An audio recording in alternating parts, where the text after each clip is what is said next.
नमो तस् भगवतो अरहतो सम्मा संबुद्धस्स। नमो तस् भगवतो अरहतो सम्मा संबुद्धस्स। नमो तस् भगवतो अरहतो सम्मा संबुद्धस्स। आज की इस धम्म सभा में उपस्थित हमारे भिक्षुजन, महाबोधि सोसाइटी के हमारे प्रेसिडेंट सर और सभा में उपस्थित हमारे सभी बंधुजनों को मेरा बहुत बहुत सभी की मैं मंगल कामना करती हूँ। आज का टॉपिक जैसा मेरा बताया है सर ने कि शृगाल वाद सूत्र। शृगाल एक उपासक था जिसको भगवान बुद्ध ने जो उपदेश दिया था, उसी उपदेश को लेकर के ये सूत्र इसमें सूत्र पिटक में दिया गया है। तो ये सिगाल सुत्त जो है, सिगालवाद जो है, ये एक तरीके से हम जितने भी गृहस्थ लोग हैं, जितने भी उपासक लोग हैं, उन सभी के लिए ये बहुत ही महत्वपूर्ण सूत्र है। क्योंकि इसमें भगवान ने जितने भी उपासक हैं, जितने भी गृहस्थ लोग हैं, उनको किस तरीके से उनको अपने परिवार को लेकर के और जो बाकी जो मतलब रिचुअल्स हैं, उनके संस्कार हैं, किस तरीके से उनको करना चाहिए, उसको लेकर के भगवान ने ये सूत्र दिया है। और किस तरीके से अपने संस्कारों को हम सही तरीके से समझ कर जब हम करते हैं, वास्तविकता उनकी जानते हुए जब हम उसको करते हैं, तभी उसका वास्तविक फल जो है वो हमको प्राप्त होता है। ना कि ये कह मानते हुए कि ये तो परंपरा से चला आ रहा है, यही काम हमारे पुरखे लोग भी करते थे, यही काम हमारे घर में बहुत पीढ़ियों से चला आ रहा है। ये इस तरीके के जो संस्कार हैं जो एक तरीके से जो हमारे यहाँ पे करने का ढंग है काम का, वो चीजें जो है, या इस तरीके की कहावत है जिसको हम इम्प्लीमेंट कर रहे होते हैं, तो ये सब चीजें तो चली आ रही हैं और इसलिए हम भी कर रहे हैं। तो इन चीजों को, उनकी वास्तविकता को जानते हुए कि हाँ ये करने योग्य है कि नहीं है, इसके पीछे कारण क्या है, वास्तविक कारण क्या है, और वो कारण वास्तव में करणीय है भी कि नहीं है, उसको लेकर के भगवान ने ये सूत्र दिया है। तो ऐसा मैंने सुना है कि एक समय भगवान बुद्ध राजगृह के वेणुवन स्थित कलंदप निवाब निवाब जो था, वहां पे साधना कर रहे होते हैं, वहां पे विराजमान थे। तो उस समय सिगालक नाम का जो एक कोई गृहपति का पुत्र था, वो बहुत सुबह उठ करके राजगृह नगर से बाहर की तरफ को निकल करके गीले कपड़ों में, मतलब नहाया जैसे ही होता है, उसके वस्त्र गीले, केश गीले, और उसी गीली अवस्था में ही वह पूरब पश्चिम उत्तर दक्षिण ऊपर नीचे सभी दिशाओं में हाथ जोड़ करके नमस्कार कर रहा था। तो ऐसा भगवान ने जब उसको देखा, और उसी समय भगवान भी, क्योंकि अपना वस्त्र पहन करके पात्र चीवर ले करके भिक्षा के लिए राजगृह में प्रवेश करने के लिए रहे होते हैं उस समय, तब उन्होंने उसको देखा कि सिगालक गृहपति जो है वो सुबह सुबह नहा करके गीले वस्त्रों में ही इस तरीके से सभी दिशाओं में हाथ जोड़ करके और नमस्कार कर रहा है। तो ये देख करके भगवान ने उससे पूछा कि गृहपति, तुम जो हो प्रातःकाल उठ करके राजगृह नगर से बाहर निकल करके अपने गीले ही कपड़ों में और गीले केश युक्त होकर के ही उत्तर पश्चिम पूर्व पश्चिम उत्तर पूर्व पश्चिम इन सभी ऊपर नीचे सभी दिशाओं में हाथ जोड़ करके क्यों नमस्कार कर रहे हो? तो भगवान तो जानते थे, लेकिन उन्होंने उससे पूछा इस चीज को कि आखिर तुम ऐसा क्यों कर रहे हो। तो सिगालक भगवान की बात को सुन करके बोला कि भंते, मुझको मेरे पिता ने अपने देहावसान के समय जब उन मृत्युशैया पर थे, तो उन्होंने मुझको ऐसा उपदेशित किया था कि और ऐसा अनुशासन में रहने के लिए उन्होंने कहा था कि पुत्र, तुम सभी दिशाओं को प्रतिदिन प्रातः काल उठ करके प्रणाम कर। तो भंते, अब मैं वही काम अपने पिता के द्वारा जो दिया गया काम है, बताया गया अनुशासन है, और उनका सत्कार और महत्व को देख करके मैं उसी का पालन कर रहा हूँ। समय से ही शैया को त्याग करके नहा धो करके गीले वस्त्रों में ही, गीले केशों में ही मैं प्रतिदिन इस तरीके से छह दिशाओं में सभी दिशाओं को प्रणाम करता हूँ। तो भगवान ने फिर कहा कि ये छह दिशाएं तो ठीक है जो तुम ये कह रहे हो, लेकिन इन छह दिशाओं को प्रणाम करने की क्या उचित विधि तुम्हें मालूम है? इन और इन दिशाओं में नमस्कार कैसे किया जाता है, क्या वह तुम्हें मालूम है?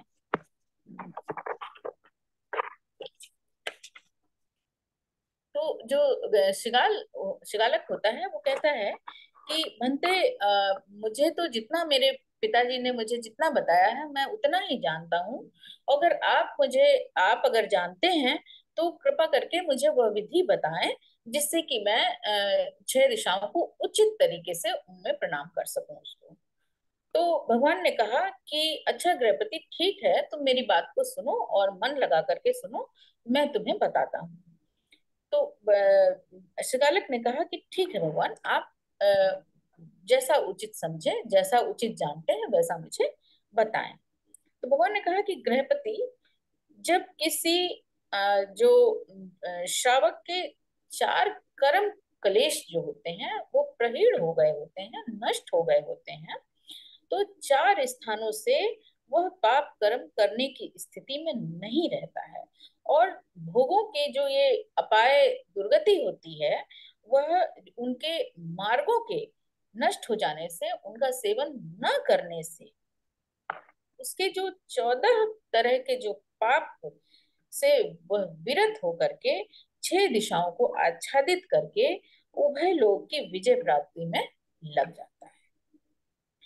तो उसका जो ये लोक है वो तो सुसेवित होता ही है, बल्कि जो परलोक होता है, जब उसकी अगली गति जो होनी है वह भी सुसेवित हो जाती है। क्योंकि तब इस ये जो देह से जब वो मुक्त हो जाता है, उसके मरने के पश्चात जो सुगति में उसकी स्थिति हो जाती है। तो फिर ये भगवान कहते हैं कि ये 4 कर्म क्लेश जो हैं वो किस प्रकार से हैं, उनको किस तरीके से प्रहीण हुआ, नष्ट हुआ मानना चाहिए।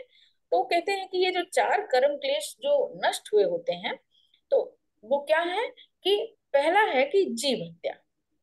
पंचशील ही है हमारे, उनमें से 4 जो उन्होंने बताए हैं कि जीव हत्या कर्म क्लेश है, चोरी करना कर्म क्लेश है, कामेशु मिच्छाचारा संबंधी जो दुराचार है वो कर्म क्लेश है, और असत्य भाषण यानी कि मूसावादा, ये कर्म क्लेश है। तो ये जो जब उसके ये चारों कर्म क्लेश कष्ट जो ये हैं वो नष्ट हो जाते रहते हैं, जब वो कर्म क्लेशों से विरत हो गया होता है, इन कुशल मार्गों से अकुशल मार्गों से विरत हो जाता है, तब ये मानते हैं, मानना चाहिए कि ये उसके जो अकुशल कर्म है वो नष्ट हो गए होते हैं। फिर भगवान ने कहा कि जो पाणातिपाता, आदिन्न दाना, मूसावादा और कामेसु मिच्छाचारा, परिस्त्री गमन, ये 4 जो दुष्कर्म है, विद विद्वजन और जो विद्वान जन होते हैं वे इसका अनुमोदन कतई नहीं करते हैं। ये 4 स्थानों से जो ये पाप कर्म है वह 4 स्थानों से नहीं करता है। कैसे नहीं करता है? पहला है कि जिन 4 कारणों से वह पाप कर्म नहीं करता है, वो राग के मार्ग पर नहीं जाता है, द्वेष के मार्ग पर नहीं जाता है, मोह के मार्ग पर नहीं जाता है, और भय के मार्ग पर नहीं जाता है। यानी कि राग, द्वेष, मोह और भय, इन तीनों के मार्ग को नहीं जाता है। यानी कि इन तीनों चारों को जिसने अपने विवेक से इनको नष्ट कर दिया होता है, तो उसके जो ये 4 ये जो कर्म क्लेश हैं उनके न रहने के कारण, अनुपस्थित रहने के कारण, उसके मतलब कि उसके दिमाग से, उसके मन से ये 4 कर्म क्लेश कट जाने के कारण वह इस तरीके के कोई भी पाप कर्म करने में रत नहीं रहता है, यानी इनसे विरत हो जाता है। फिर भगवान कहते हैं कि छंद, द्वेष, मोह और भय के कारण जो धर्म का अतिक्रमण करता है, वह ऐसा इंसान जो होता है, वह जिस प्रकार से कृष्ण पक्ष के चंद्रमा का यश क्षीण हो गया होता है, उसी तरीके से जो इन 4 तरह के कर्म कलेशों में लगा रहता है, उनमें रत रहता है, उसका भी यश जो है इसी तरीके से क्षीण हो गया होता है। तो ये जो छंद, द्वेष, मोह और भय के कारण अगर कोई इन चीजों से विरत हो जाता है, तो वह उत्तरोत्तर चंद्रमा की तरह वृद्धि करता रहता है। उसका अप सॉरी उसका जो यश है वो चारों दिशाओं में फैलता ही चला जाता है। वह चंद्रमा की तरह दैदीप्यमान हो जाता है, क्योंकि उसके जो उसने जो ये अपने आप को इन चीजों से विरत कर लिया है, तो चारों दिशाओं में उसके यश कीर्ति लोग उसका गुणगान करने लग जाते हैं। और वह करणीय के समान, यानी कि उसको एक आइडल की तरह अपने को लोग उसका मानने लग जाते हैं, अनुसरण करने लग जाते हैं। अब इनके बारे में ये जो चार कर्म क्लेश हैं वो किस तरीके से हमारे जीवन को विनाश की तरफ ले जाते हैं, उसको बताते हुए भगवान कहते हैं कि ये जो भोग हैं, ये संपत्ति नाश के ये जो छह कारण हैं, उसको ये संपत्ति विनाश के कारण बन जाते हैं। तो ये जो छह कारण हैं वो इस प्रकार से हैं कि सॉरी, जो मद्यपान का सेवन नहीं करता है तब तो ठीक है, अगर वो मद्यपान का सेवन कर रहा है तो उसकी संपत्ति का नाश होना स्वाभाविक ही है। विकाल समय यानी कि संध्या या रात्रि के समय अगर कोई किसी की आदत है कि वह किसी चौराहे पर जाकर के या चौराहे पर कोई किस तरीके से किसी स्थान पर वो अपने दोस्तों ऐसे दोस्तों के साथ मिलने के लिए जाते हैं कि भाई इस समय तुम लोग सब लोग वहां पर मिलना और हम सब लोग वहां मिलेंगे, बातचीत करेंगे। तो इस तरीके से जो लोग होते हैं कि संध्या समय या रात्रि में अकारण ही घूमने की उनकी आदत होती है, तो ये भी उनकी संपत्ति के विनाश का कारण बनता है। सामाजिक नृत्य आदि में कहीं पे नृत्य का कार्यक्रम हो रहा है, कहीं पर वाद का कार्यक्रम हो रहा है, कहीं इस तरीके से मतलब सांस्कृतिक तो नहीं कहेंगे इनको, मतलब कि लेकिन जो लोग इस तरीके से जिसमें अपने आनंद को बढ़ाने के लिए या आनंद में होने के लिए इस तरीके के कार्यक्रमों में जाना पसंद करते हैं, उसमें भाग लेते हैं, तो इस तरीके के लोग भी अपनी संपत्ति के विनाश का कारण, ये कार्य भी उनकी संपत्ति के विनाश का कारण बनते हैं।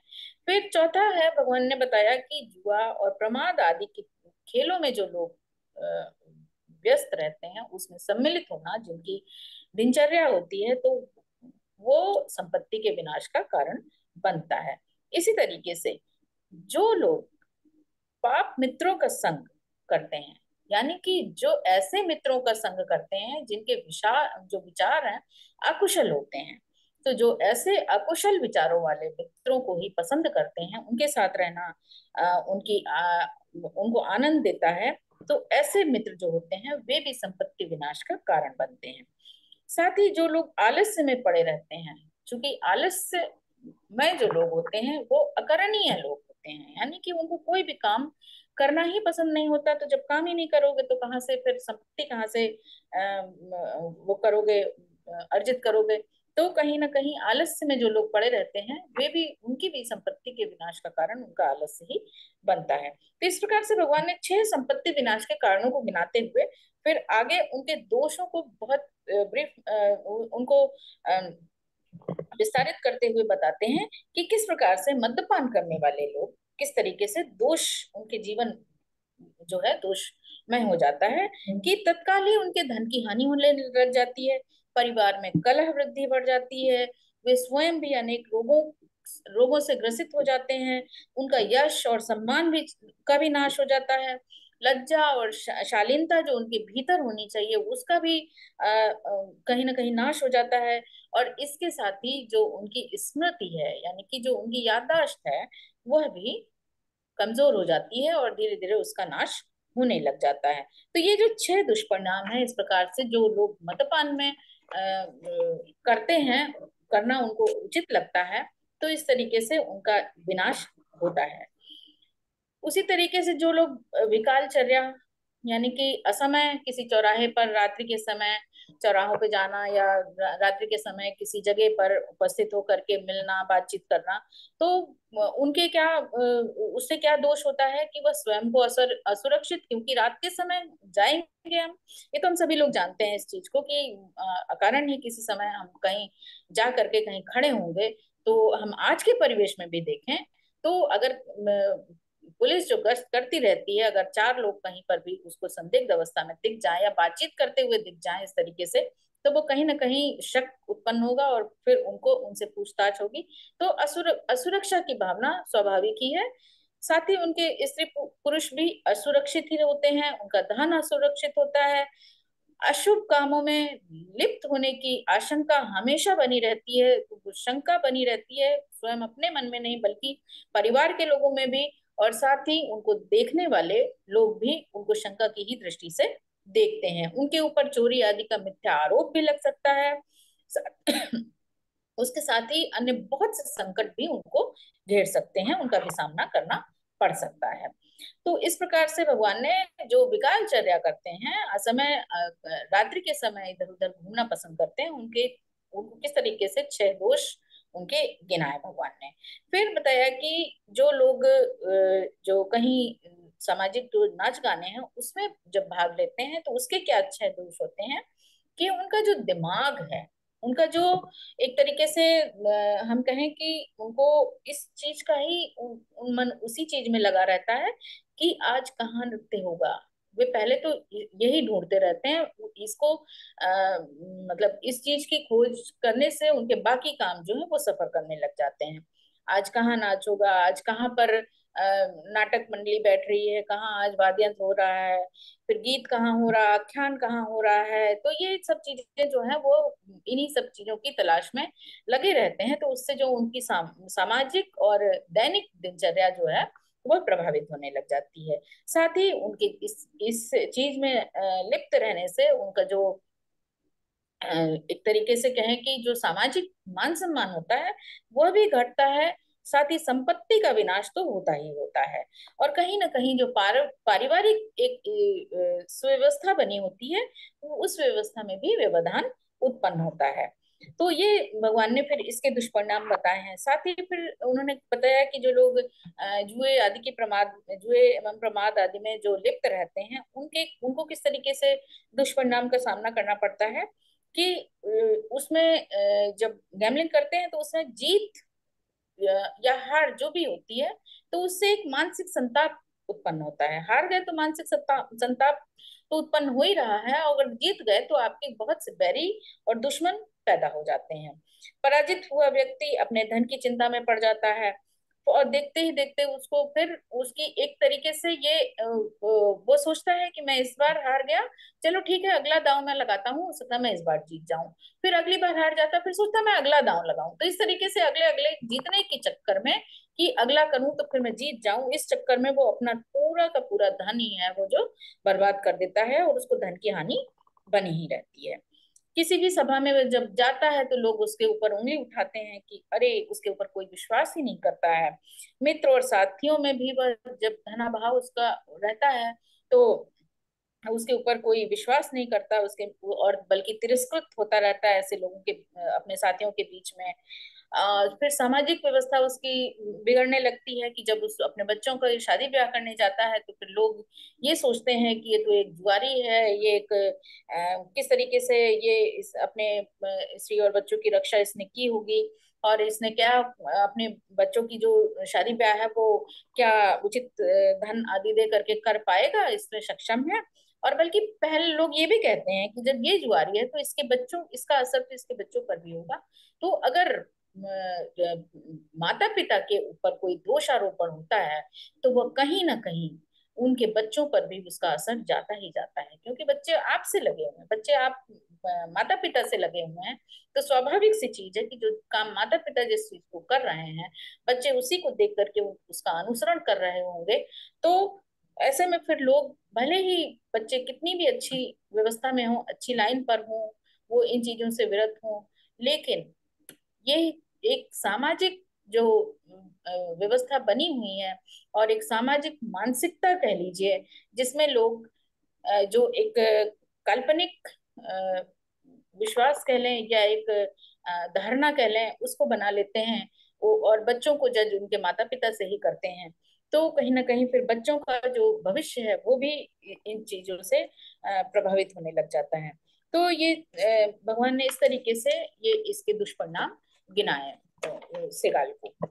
फिर उन्होंने बताया कि जो पाप मित्र हैं, जो अकुशल विचारों वाले मित्र हैं, जो दुष्कर्म करने वाले मित्र हैं, इस तरीके के मित्रों के साथ रहने के क्या दुष्परिणाम है। कि ऐसे मित्र जो हैं वो धूर्त होते हैं। वह अगर नशा कर रहे हैं, मूलतः या ज्यादातर जो है वो नशे के आदी होंगे। ऐसे लोग जो कि धूर्त हैं, जो अकुशल विचारों वाले हैं, वे कृतज्ञ न होंगे। आप उनके साथ कितना भी अच्छा काम कर देंगे, लेकिन वे उसके प्रति कृतज्ञ नहीं होंगे। ठग होंगे वो, और साहसिक हत्यारे गुंडे भी हो सकते हैं। इतना भी उनका जो आचरण है वो गिरा हुआ हो सकता है कि वो हत्यारे और गुंडे भी हो सकते हैं। तो ऐसे लोगों के साथ जब हम रहते हैं, तो क्योंकि संगति का असर जो है वह हमारे ऊपर कहीं ना कहीं किसी ना किसी रूप में पड़ता ही पड़ता है। तो अगर हमारे जो संगी साथी हैं अच्छे विचारों के नहीं हैं, अ, दुष्चरित्र हैं, बुरे विचारों वाले हैं, बुरे कर्म करने वाले हैं, तो उनको देख करके हमारा मन भी कहीं ना कहीं ये कहेगा कि अरे सभी तो ऐसा कर रहे हैं। क्योंकि हमारे चारों तरफ तो हमने ऐसा ही और अपना तैयार कर लिया है इसी तरीके के लोगों का। तो हमको सही काम करने वाले तो दिख नहीं रहे हैं, जो काम गलत ही कर रहे हैं हम उन्हीं को सही मान लेते हैं। ये हमारा माइंड जो है क्लाउडेड हो जाता है इस तरीके से कि जो लोग गलत काम कर रहे हैं उसको हम सही मानने लग जाते हैं। क्यों? क्योंकि हमारा जो माइंड है, जिसको हमने ये एक तरीके से समझा दिया है कि या उसको ऐसी अनुभूति हो रही है कि उसने इन सभी कामों में ही आनंद लेना शुरू कर दिया है। वो समझता है कि इन कामों से विरत कोई काम है तो वो दुख देंगे। वो सोचता है कि हमारी तो जिंदगी कुछ दिनों की है, 40, 50, 60, 70 जितने साल भी हमें जीना है, उतने साल हम आनंद में होकर के जिए। और इस तरीके के लोगों की संगति उसको आनंद देने लग जाती है। और अगर उसको कोई सलाह भी देता है कि आप ऐसे लोगों की संगति ना करें, तो ऐसे लोगों को फिर वो अपना दुश्मन मानने लग जाता है, क्योंकि उसका माइंड क्लाउडेड हो रखा है। उसको ऐसे ही लोगों में आनंद आ रहा है। तो ये इस प्रकार से भगवान ने ये जो 6 दुष्परिणाम किसी अकुशल मित्र, बुरे लोगों की संगति का बताया है, उन्होंने ये बताया है। फिर आलस्य के बारे में भगवान कहते हैं कि जो आलस्य में पड़े रहते हैं उनके क्या दोष हैं। कि वो सोचते हैं कि अभी बहुत सर्दी हो रही है, अभी बहुत गर्मी हो रही है, अभी ये संध्या का समय है, अभी सर्दी है, मैं थोड़ा गर्म थोड़ा मौसम ठीक हो तब मैं करूंगा, अभी बहुत गर्मी है, अभी मौसम ठीक हो तो फिर मैं करूंगा। फिर अभी संध्या का समय है, मैं सुबह कर लूंगा, सुबह सोचता अरे दोपहर में कर लूंगा, दोपहर को सोचता अच्छा छोड़ो थोड़ी देर बाद कर लूंगा। तो इस तरीके से जो आलस में पड़ा हुआ व्यक्ति होता है, वो जो वर्तमान समय है उस समय में वो अपना काम नहीं करता है, और बल्कि उसका जो आने जो सोचता है कि अगले पल में कर लूंगा, तो वो अगला पल उसका आता ही नहीं है कभी भी। तो इस प्रकार से जो आलस्य में पड़ा हुआ व्यक्ति है, वह यह सोच करके कि मैं अगले पल में ये काम को करूंगा, वो उसका अगला पल कभी भी नहीं आता है। और इस तरीके से वह जो काम होता है वह पड़ा ही पड़ा रह जाता है। और आलसी व्यक्ति इस तरीके से उसके पास जो संचित धन होता है उसको ही भोग कर पाता है, बल्कि और जो अतिरिक्त धन का संचय नहीं कर पाता है। तो इस तरीके से वह अपने जो शरीर की भी रक्षा नहीं कर पाता है, परिवार की भी रक्षा नहीं कर पाता है, हाँ बोल करे। पाता है ना कोई दूसरा काम कर पाता है। तो आलस्य के दुष्परिणाम इस प्रकार से भगवान ने ये बताए। फिर भगवान ने कहा कि इसी तरीके से जो हाँ मतलब। मदिरा पान करने वाला यानी मद्यपान में किसी को अपना साथी बनाता है, तो हाँ ऐसा पर्सन होता है वह क्या कहता है हाँ कि वह हाँ किस आता ते हे लेडीज आहे एक, तिथं झालं की माझा नंबर आहे.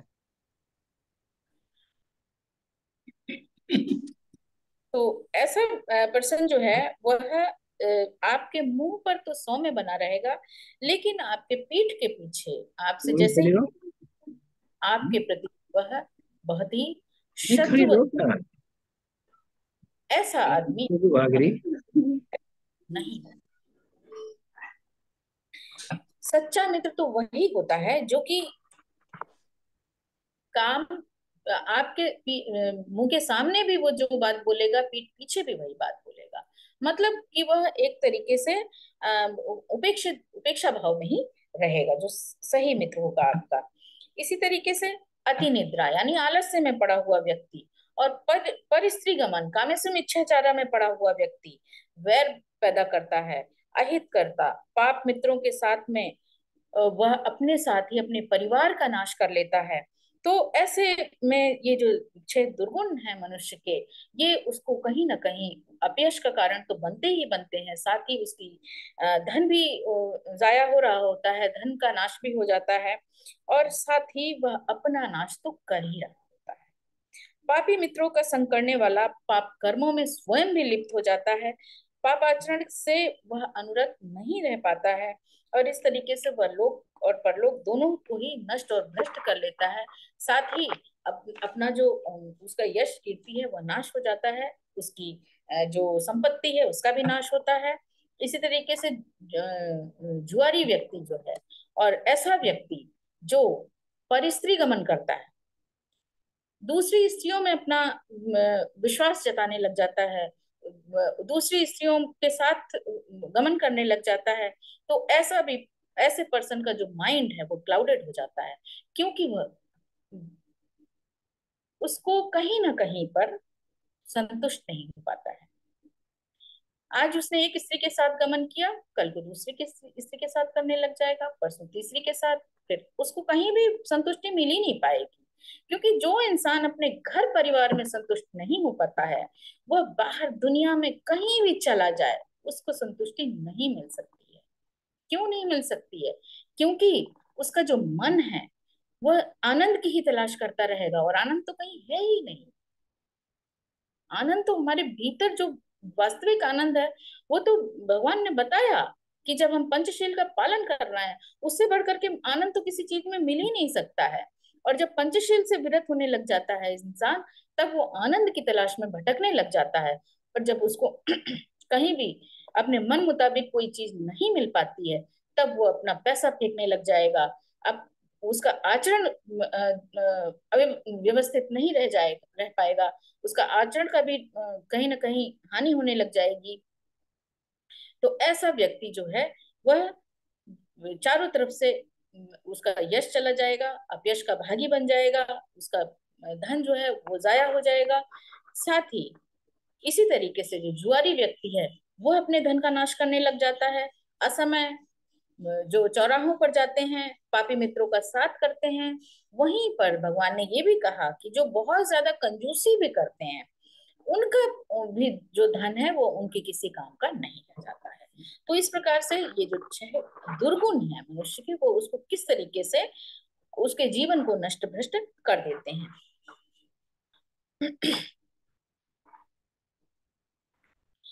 फिर भगवान बताते हैं कि मित्र रूप में किस तरीके से हम अपने शत्रु को पहचाने।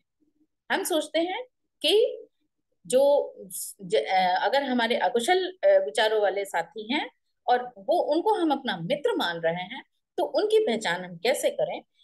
तो भगवान ने कहा है कि जो 4 प्रकार के पुरुषों को मित्रवत व्यवहार करने पर भी उनको अपना शत्रु ही समझना चाहिए। ये किस तरीके के लोग हैं? जो आपके साथ दोस्ताना व्यवहार तो कर रहे हैं, लेकिन कहीं ना कहीं वो आपके शत्रु के ही समान है। कि जो परधन हारक, यानी कि आपके धन को इस्तेमाल कर रहा है, अपना धन खर्च नहीं कर रहा है, ऐसे मित्र को शत्रु समझना चाहिए। फिर बातें बनाने वाला इंसान, जो आपके सामने बहुत ज्यादा मीठी मीठी बातें बनाता हो, या बहुत ही ज्यादा अपने आप को ही आपके सामने प्रस्तुत करने की कोशिश कर रहा हो, या ऐसा व्यक्ति जो आपकी बात ही ना सुन रहा हो बल्कि सिर्फ और सिर्फ अपने बखान में लगा हो, तो ऐसे व्यक्ति को भी अपना मित्र नहीं बल्कि शत्रु समझना चाहिए। फिर ऐसा व्यक्ति भी जो बहुत ज्यादा आपकी खुशामद कर रहा हो, भगवान ने मध्यम मार्ग बताया है, तो मध्यम मार्ग से विरत कोई भी चीज कम हो रही हो या ज्यादा हो रही हो, तो उस चीज को पहचानना हमें आना चाहिए। उसी चीज को भगवान यहाँ पर कहते हैं कि बहुत ज्यादा अगर खुशामद करने वाला व्यक्ति भी है, तो ऐसे मित्र को भी आप अपना शत्रु ही समझिए। साथ ही ऐसा व्यक्ति जो हानिकारक कृत्यों में लगा हुआ है और आपको भी उसी तरफ ले जाने की कोशिश करता है, आपको कहता है कि कोई बात नहीं, एक बार अगर आपने एक घूंट पी ली और एक ग्लास पी लिया तो इससे आपका जीवन नष्ट नहीं हो रहा है। चलो कहीं पर नाच या कहीं नाटक मंडली हो रही है, एक दिन चले गए तो क्या हो गया, उससे आपका जीवन नष्ट नहीं हो रहा है। वहीं पर वो कहेगा कि चलो एक हम क्या कहते हैं कि एक बार पैसे को लगा करके देखते हैं, एक चांस ले करके देखते हैं, एक बार पैसे को लगा देने में क्या, जुआ खेलने में क्या, कोई नुकसान नहीं है, यहाँ कोई नहीं देख रहा। तो ऐसा व्यक्ति जो आपको इस तरीके से दुष्कृत कर्मों की तरफ ले जाने की कोशिश करता है और ये कहता है कि एक बार कर लेने से आपका कोई भी नुकसान नहीं होगा, चाहे वो एक बार आपने किया हो या ना किया हो, लेकिन आपको अगर वो प्रमोट कर रहा है, आप करें या ना करें, अगर वो प्रमोट भी कर रहा है तो ऐसे व्यक्ति को जान लीजिए कि यह आपका मित्र नहीं है बल्कि शत्रु है। और ऐसे व्यक्ति से भगवान ने तुरंत ही अपने व्यवहार को ऐसे व्यक्ति का साथ छोड़ देने को उन्होंने कहा। अगर हम इसके साथ कहीं जाएं ना जाएं, लेकिन अगर गलत व्यक्ति के साथ हम खड़े भी हैं, उससे बातचीत भी कर रहे हैं, तो हमें भी लोग गलत ही समझेंगे। तो इस प्रकार से भगवान ने मित्र को किस तरीके से जो मित्र के रूप में तो है लेकिन शत्रु है, उसको कैसे पहचाने वो बताया भगवान ने। फिर परधन को बताया कि किस तरीके से इन 4 स्थानों पर परधन को अपना शत्रु समझना चाहिए। तो वो कहते हैं कि एक तो वो आपका धन ले रहा होता है, अपना धन नहीं खर्च करता, आपका धन खर्च कराता है। फिर थोड़ा सा ही देता, अगर खर्च कर भी रहा है तो वह थोड़ा सा ही खर्च करके आपसे बहुत ज्यादा धन की अपेक्षा करता है। फिर दूसरों के लिए भय कारक जो ऐसे कृत्य हैं वह आपके सामने उत्पन्न करेगा।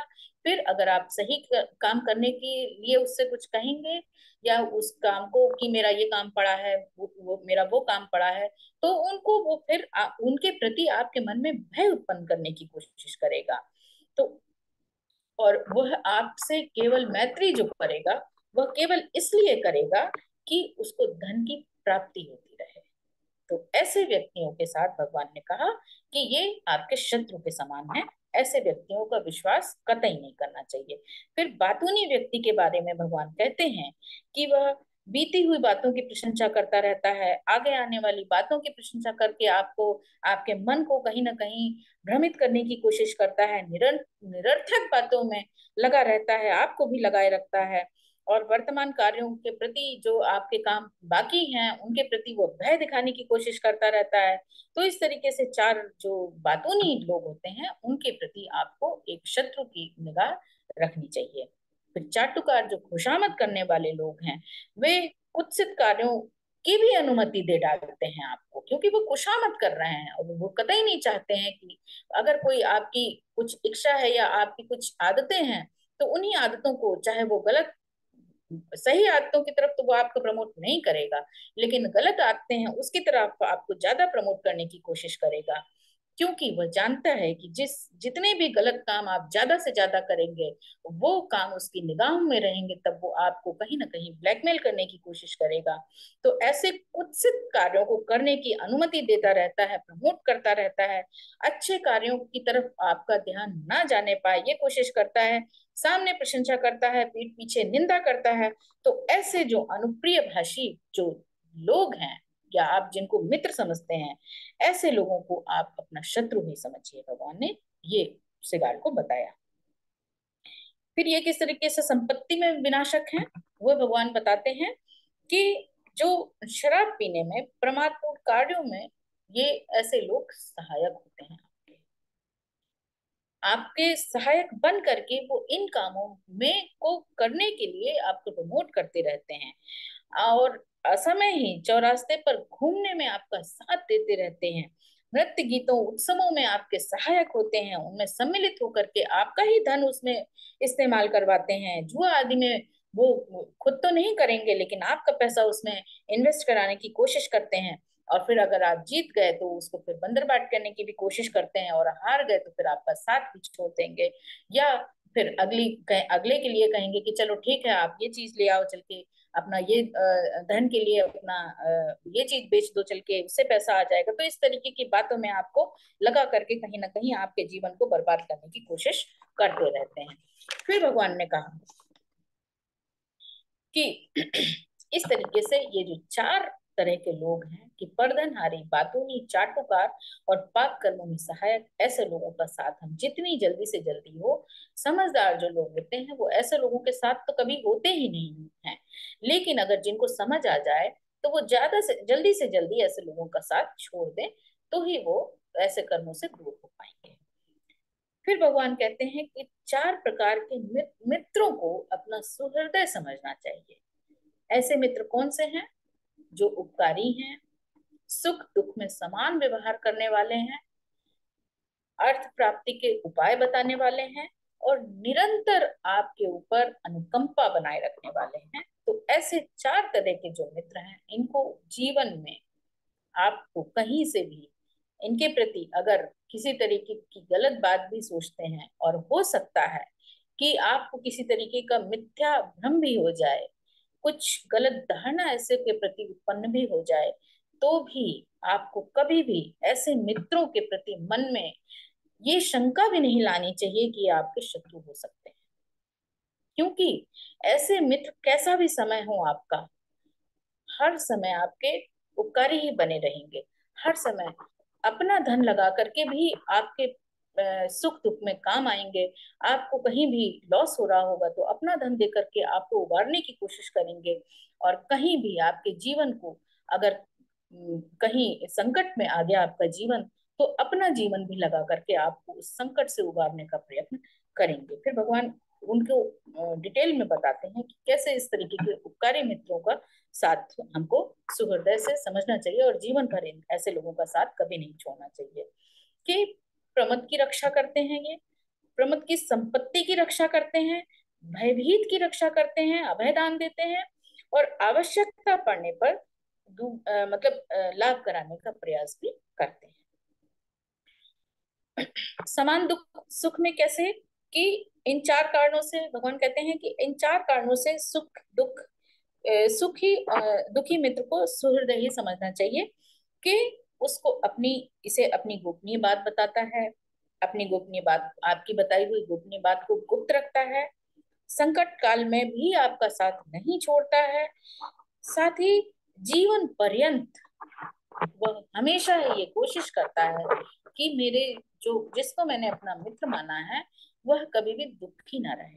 तो आपको दुख से उबारने की हमेशा ही वह कोशिश करता रहता है। तो भगवान कहते हैं इस तरीके से जो चार जिसके भीतर ये गुण होते हैं, उसको अपना मित्र समझना चाहिए। फिर वह आपके हित की रक्षा, आपके अर्थ की, आपकी प्रॉपर्टी की, आपके जो संपत्ति है उसकी रक्षा किस तरीके से करने में आपका सहायक होता है, कि आपको पाप कर्म से दूर रहने की सलाह देता है।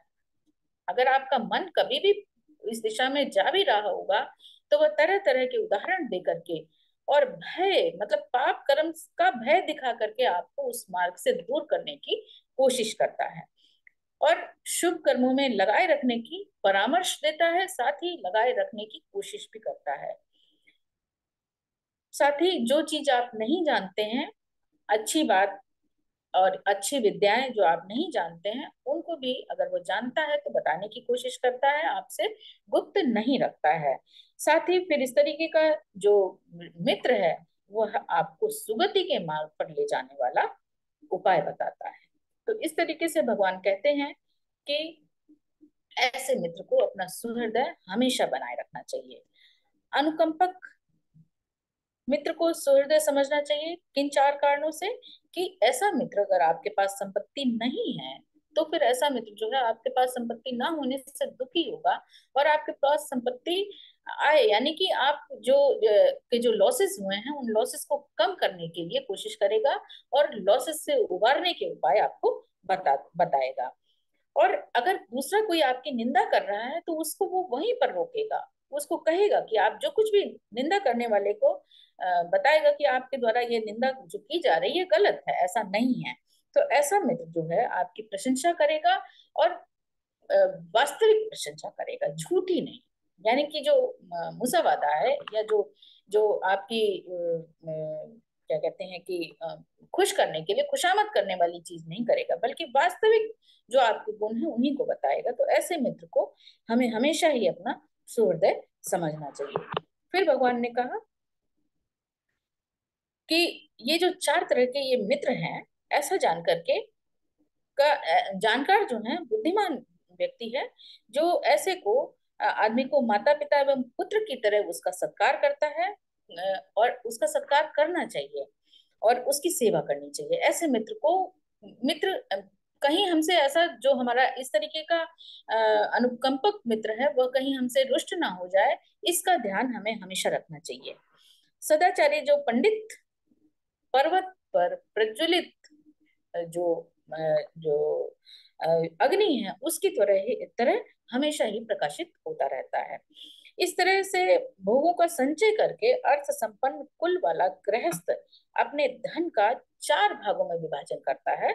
और वही जो चार भागों में विभाजन किस तरीके से करता है कि पहला भाग जो है वो दैनिक उपभोग में रखेगा, दो भागों को घर के कार्यों में प्रयोग करता है, और चौथे भाग को संकट में काम आने के लिए रखता है।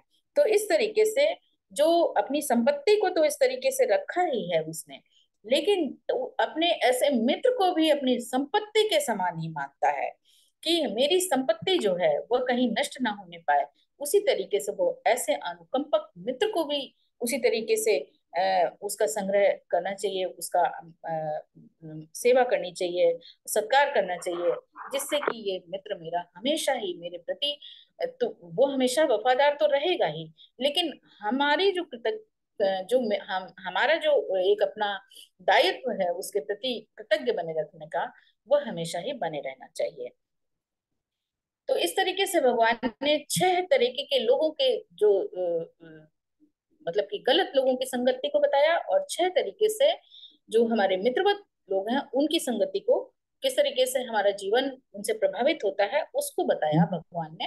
फिर भगवान श्रीगाल को कहते हैं कि छह दिशाओं की पूजा किस तरीके से करनी चाहिए। सर ज्यादा टाइम तो नहीं हो रहा, बस थोड़ा सा मेरा बचा है।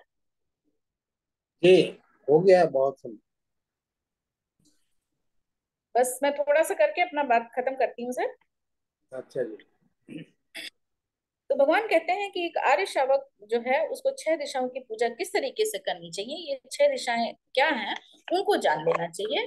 तो भगवान कहते हैं कि माता पिता को पूर्व की दिशा समझनी चाहिए, अपने आचार्य को दक्षिण की दिशा समझनी चाहिए, स्त्री पुत्र को पश्चिम की दिशा समझनी चाहिए, जो मित्र और अमात्य हैं उनको उत्तर की दिशा समझनी चाहिए, दास और जो हमारे अंडर में जो काम कर रहे होते हैं उनको नीचे की दिशा समझनी चाहिए, और जो श्रमण और हमको उपदेशित करने वाले लोग हैं, जो ब्राह्मण पंडित लोग हैं, जानकार लोग हैं, उनको ऊपर की दिशा समझनी चाहिए। तो भगवान कहते हैं कि माता पिता को पूरब की दिशा क्यों माननी चाहिए, क्योंकि पूरब की दिशा, क्योंकि ये मान करके हमें उनका हमेशा ही ऋणी बने रहना चाहिए कि इन्होंने मेरा हमारा पालन पोषण किया है, मैं भी इनका पोषण करूंगा। इन्होंने मेरे काम किए हैं, मैं भी इनके प्रति उत्तरदायी रहूंगा। इन्होंने मेरा कुलवंश चलाया है तो मैं भी इनके कुलवंश को चलाऊंगा। इन्होंने मुझे उत्तराधिकार सौंपा है, मैं भी आगे अपना उत्तराधिकार अपने बच्चों आदि को सौंपूंगा। तो इस प्रकार से माता पिता को पूरब की दिशा भगवान ने बताई है।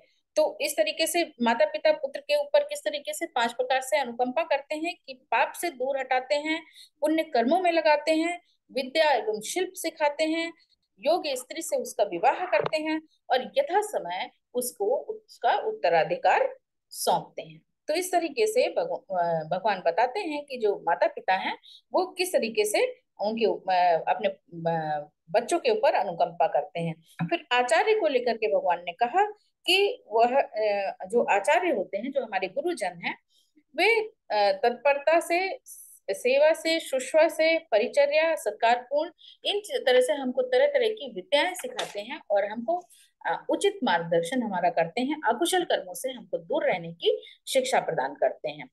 तो इस तरीके से जो पांच तरह से सेवित ये आचार्य हैं वह अपने शिष्य के ऊपर किस तरीके से अनुकंपा करते हैं कि विनय युक्त होकर के, सुंदर शिक्षा दे करके, अपनी विद्या से सुरक्षा, विद्या की सुरक्षा हेतु धरोहर के रूप में विद्या को सिखा करके, और उनके मित्र अमात्यों को के प्रति जो शिक्षा है और दिशाओं का ज्ञान हमको करा करके, इस तरीके से जो हमारे गुरुजन हैं वो हमारे ऊपर अनुकंपा करते हैं, तो इनके प्रति हमें हमेशा ही कृतज्ञ बने रहना चाहिए। फिर भगवान ने भार्या के प्रति बताया, भार्या को पश्चिम दिशा समझना चाहिए। तो भगवान कहते हैं कि भार्या के रूप में उसको कैसे उसकी पूज्य मानना चाहिए, सम्मान से, अपमान न करने से, पर स्त्री गमन से दूर रह करके, ऐश्वर्य प्रदान करके, अलंकार प्रदान करके। तो फिर भगवान कहते हैं कि इन 5 प्रकार के ऐसा क्यों करना चाहिए, क्योंकि भार्या जो है इसके बदले में आपकी 5 प्रकार से आपके ऊपर अनुकंपा करती है। कैसे? कि घर के सभी कामों को भली प्रकार संपन्न कराती है, नौकरों चाकरों को उनको वश में करती है, स्वयं अतिचारणी नहीं होती है, आपके द्वारा अर्जित धन की रक्षा करती है, और सभी कार्यों में से आलस से रहित हो करके वह सभी कार्यों में दक्ष होकर के आपके परिवार की रक्षा और सुरक्षा करके उसको आगे जीवन प्रदान करती है एक तरीके से। फिर मित्र और अमात्यों के प्रति भगवान ने उत्तर दिशा बताई है, तो किस तरीके से वे आपके वो पूज्य होते हैं कि दान से, प्रिय वचन से, और उनका काम कर देने से, यानी वो आप के कोई काम आपको पड़ता है तो वो करते हैं, और उनका काम पड़ता है तो आपको कर देने से समान भाव दिखा करके और विश्वास प्रदान करके उनके प्रति हम इस तरीके से अपनी कृतज्ञ जो है वो जाहिर कर सकते हैं। और इसके बदले में वे हमारे ऊपर कैसे मित्रजन हमारे अनुकंपा करते हैं हमारे ऊपर, कि हम अगर भूलवश हमसे कोई गलती हो जाती है तो हमें सही दिशा प्रदान करते हैं, सही दिशा का ज्ञान हमें कराते हैं, हमारी संपत्ति की रक्षा कैसे हो वो भी बताते हैं, भय या संकट आने पर हमारा साथ देते हैं, आपातकाल में साथ नहीं छोड़ते हैं, साथ ही अन्य जो इस प्रकार से जो हमारे मित्रजन हैं उनकी हमें सत्कार इस तरीके से करते रहना चाहिए। फिर भगवान जो निचली दिशा है सबसे, जो यानी कि जो हमारे अंडर में जो काम करते हैं उनके प्रति हमें कैसे कृतज्ञ होना चाहिए, कि शक्ति के अनुसार हमको कार्य का विभाजन करना चाहिए। फिर यथा समय उनको भोजन और उनका वेतन देना चाहिए, रोगी होने पर उनको इस सही समय उनकी चिकित्सा आदि प्रोवाइड करानी चाहिए, समय समय पर उनको बोनस आदि दे करके भी, और छुट्टी अवकाश आदि दे करके भी ये हमारे उनके प्रति कर्तव्य है। उसके बदले में वह हम पर कैसे अनुकंपा दिखाते हैं, कि स्वामी से पहले सो करके उठते हैं, स्वामी से सो मतलब कि काम आपका खत्म, आपसे पहले आते हैं, आपके चले जाने के बाद ही वे जाते हैं, दिए हुए काम को मन लगा के करते हैं, चोरी नहीं करते हैं, भलीपूर्ण प्रकार से आपके प्रति समर्पित रहते हैं। और साथ ही बाहर के लोगों में जब आप इस तरीके से उनके ऊपर अनुकंपित रहते हैं, तब वे बाहर के लोगों में आपकी जो बड़ाई भी वहां पर लोगों के बीच में बताते हैं, आपकी प्रशंसा भी करते हैं। तो इस तरीके से भगवान ने जो हमारे अंडर में काम करने वाले लोग हैं उनके प्रति हमारे कर्तव्यों को बताया है। फिर जो सबसे भगवान ने लास्ट में बताया कि जो श्रमण और ब्राह्मण और हमारे गुरुजन हैं, पंडित जन हैं, उनके प्रति हमें किस तरीके से कृतज्ञ अपनी दिखाना चाहिए, कि मैत्री भाव युक्त हो करके कायिक कर्म से, वाचिक कर्म से, मानसिक कर्म से उनके लिए हमारे दरवाजे जो हैं हमेशा खुले रहने चाहिए, खाद्य भोजन वस्तुओं का दान हमें करते रहना चाहिए। उसके बदले में वे हम पर क्या अनुकंपा करते हैं, कि पाप मार्ग से हमको दूर रखते हैं, हमको ऐसी शिक्षा देते हैं कि हम पाप से विरत रहें, कल्याण मार्ग दिखाते हैं, कल्याण मन से हमें आशीर्वाद देते हैं, अश्रुत विद्या जो हम नहीं जानते हैं या जो कहीं भी हमको जानने को नहीं मिलती है वो हमें बताते हैं, और साथ ही उस विद्या का अभ्यास भी कराते हैं, और इस तरीके से वे सुगति में जो रास्ता है उसकी तरफ हमें ले जाने का हमें रास्ता बताते हैं, उस मार्ग पर हमें आरूढ़ करते हैं। तो भगवान ने इस तरीके से जो श्रृगाल गृहपति होता है उसको इस तरीके से भगवान ने 6 दिशाओं की पूजा हमें किस तरह करनी चाहिए उसके बारे में पूरा डिटेल से बताया। फिर भगवान कहते हैं कि इस तरीके से जब हम अपना जीवन व्यतीत करते हैं तो हमारा जीवन जो है सुगति के मार्ग